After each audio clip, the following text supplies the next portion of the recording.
Om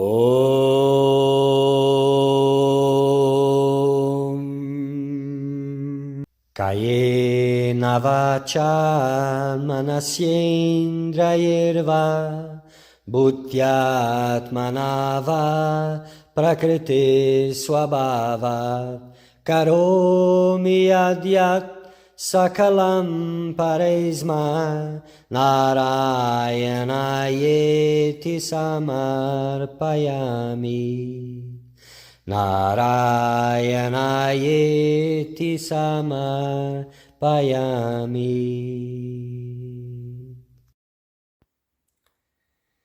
Dear Seeker of Truth, welcome. In this series of videos, we are going to talk about Bhakti Yoga, the path of devotion, of divine love, of God realization. So we are going to talk about the Narada Bhakti Sutras, a beautiful work attributed to sage Narada that talks about in full length of the path of devotion. May you all find inspiration in this work. May you all find meaning and purpose in your spiritual quest through these words. This kind of work, these words, these sutras, they bring light and they open the door to the life of the real quest for liberation. May you also find divine love in your heart.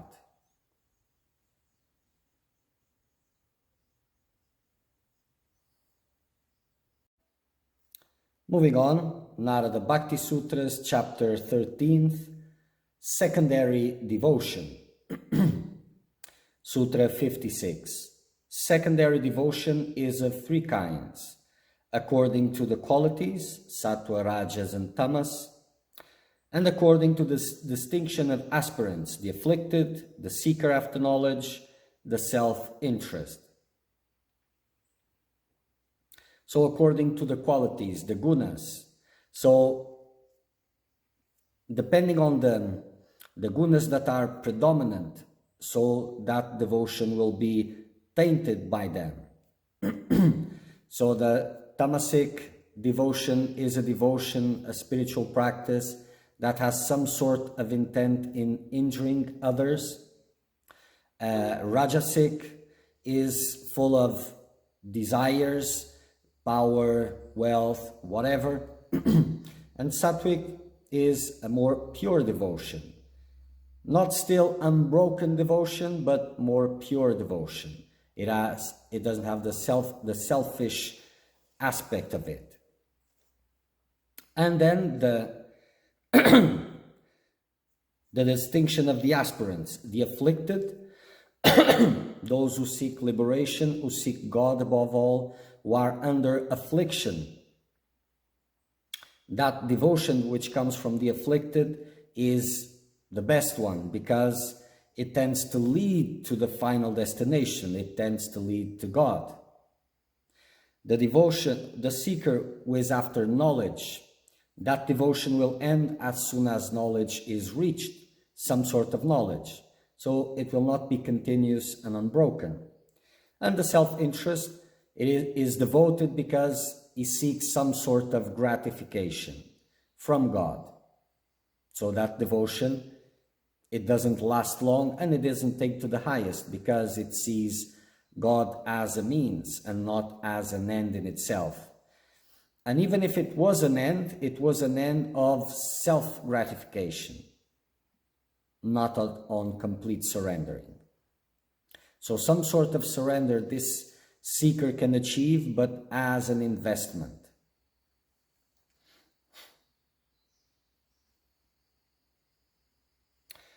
At some point, sattvic devotion lays the trap of happiness and knowledge. Sattva is the golden feather. A sattvic man compares himself with others and rejoices in his excellency. He is puffed up with knowledge. He is full of pride. He thinks that he is happy and wise and others are bound. So in a sense, this is similar to Rajasic devotion because there's the element of pride, of selfishness, But this comes because it's a very difficult spot.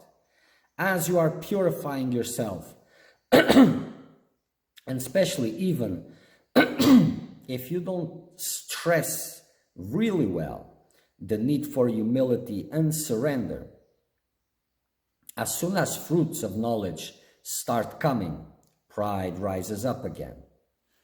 But it will be a pride on your spiritual realizations, on your wisdom and all of this, and the tendency to judge others and put them below.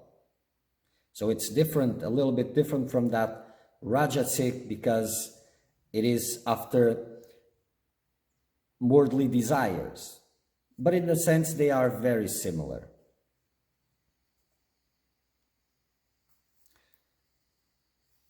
If you trust God, let Him give you whatever He wants, what you call good or bad. So this is about the surrendering part, to transcend these taints on devotion. So trusting God, it is trusting everything and receiving whatever God is sending to you, because it is always in your own interest.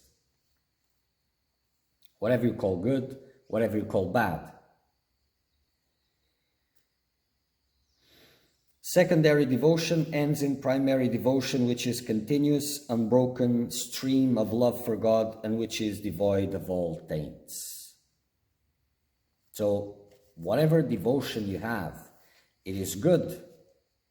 And through the continuous practice of that devotion and abandoning pride, abandoning all these faults, purifying them, surrendering completely, working on your humbleness, renouncing desires, renouncing the world, then that secondary devotion will end in primary devotion, which is a continuous, unbroken flow of devotion for God. Sutra 57. Each preceding one kind of devotion, those that we have mentioned, Sattvic, Tamasic, Rajasic, is more conducive to the highest good than the succeeding one, because they are in terms of purity. So Tamasic devotion is more dense, more impure than Rajasic devotion, and Sattvic devotion is more pure than Rajasic devotion. So as you move from one to the other, you will reach that end primary devotion.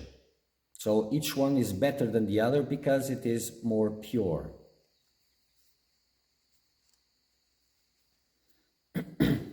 So the first sattva is better and more fruitful because it is closer, it is more pure. And the Rajasic bhakti, practice in order to obtain power, personal importance, or wealth of all kinds, is better than Tamasic bhakti, which involves divine help to injure others. So usually this devotion was very much seen in the scriptures, for example, in the stories where the demons practice a lot of austerities, devotion to receive powers so that they could subdue and kill others and reign all over everyone. Tamas is inertia, equals to spiritual death. So these gunas, it's not really the place to speak about this, but these are qualities, primary qualities.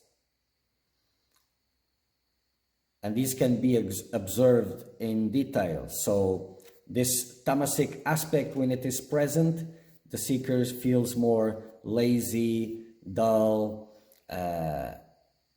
depressed, negativity. All of these things are in the mind. These are psychological observable traits on a person where tamasic guna is more present. The Rajasic, you see the person more active, more dynamic, wants this, wants that, is very, is an individual that you can see that his strength is high, is very dynamic, and greed is also abundant and very pride. The tamasic is also prideful, but it's different. It's more negativity. And tamas leads to disease and death, not only spiritual, but also physical. Sattva talks more about purity, calmness, patience, tolerance, compassion. And it's very easy to mistake tamasic with sattvic by observing, because, well, the tamasic, also you look at him, it seems like quiet and peaceful, but it is dull, it's different. The sattvic is more, it is peaceful, and that's not dullness.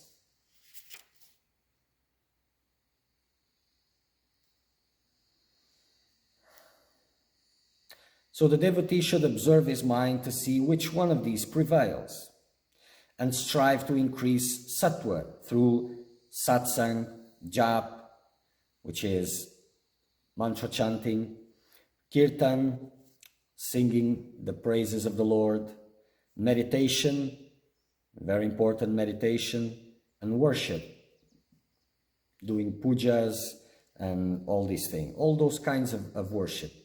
Not only the pujas, bhajans, but also the work offered to God, sacrifices, sacrificing your worldly desires. All of this is worship to God.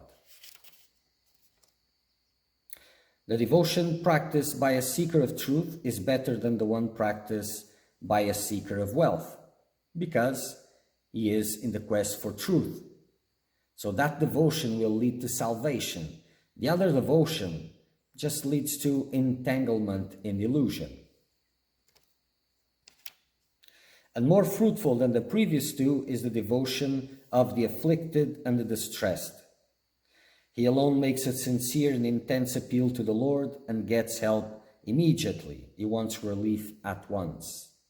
So his devotion will be much stronger and firm and continuous, because he is seeking for salvation, relief from the burden of illusion.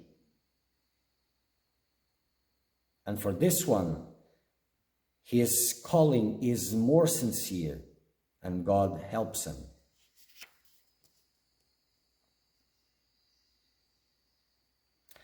The distressed wants God and nothing else. The seeker wants knowledge, not God, and the others wants wealth. So these are the differences. And like I explained in the beginning, the seeker after knowledge or whatever fruits he thinks that it will help him in his illusion. Once this is achieved, or part of it is achieved, his devotion ends. So it doesn't lead him to the highest. And the seekers after wealth, well, that even worse. The gopis, the highest standards of devotees that Narada brought forth. The gopis were miserable in the account of separation from Lord Krishna. They prayed and danced, and the Lord gave them his presence. Because without his presence, they became very afflicted. And through their affliction, they would bring Krishna to them, and he would be with them. God's presence is the highest gift. He is not the genie of the lamp. This is interesting, this commentary, because in a sense it is like this. So a lot of devotion is directed to God so that he can grant desires. Like the famous story of the genie in the lamp. You rub the lamp, the genie comes out, and you ask for 3 desires. So God is even better than the genie, because people ask them infinite desires. But this is a great illusion, because even those who seek God to bless them with liberation, they are missing the point. because they fancy liberation to be something other than God, and God a means for liberation. It is not so. So God's presence, it is the highest blessing, the highest gift, the most important one, not the things that you fathom that God can give you. This is meaningless. God's presence is the ultimate blessing. A devotee that has intense vairagya or dispassion never rests satisfied with anything less than the supreme God realization. On the contrary, whatever comes to this devotee, this seeker of truth, that is not truth, that is not God itself, it becomes something like a heavy load, because there is a part of the path where life becomes sweeter and sweeter. It's like those desires that you had previously and you have abandoned come closer to you, closer. And this, for the seeker of liberation, the seeker of God, the seeker of truth, this has a repulsive effect, because he doesn't want that. And he gets even distressed by that presence. He wants God alone, God alone. When he is getting closer, then yes, he becomes more peaceful, but not with worldly things, desires, or things coming to him like presents that he already rejected long time ago. So he feels distressed. Even the knowledge and wisdom becomes empty for this distressed one, which is seeking after God liberation.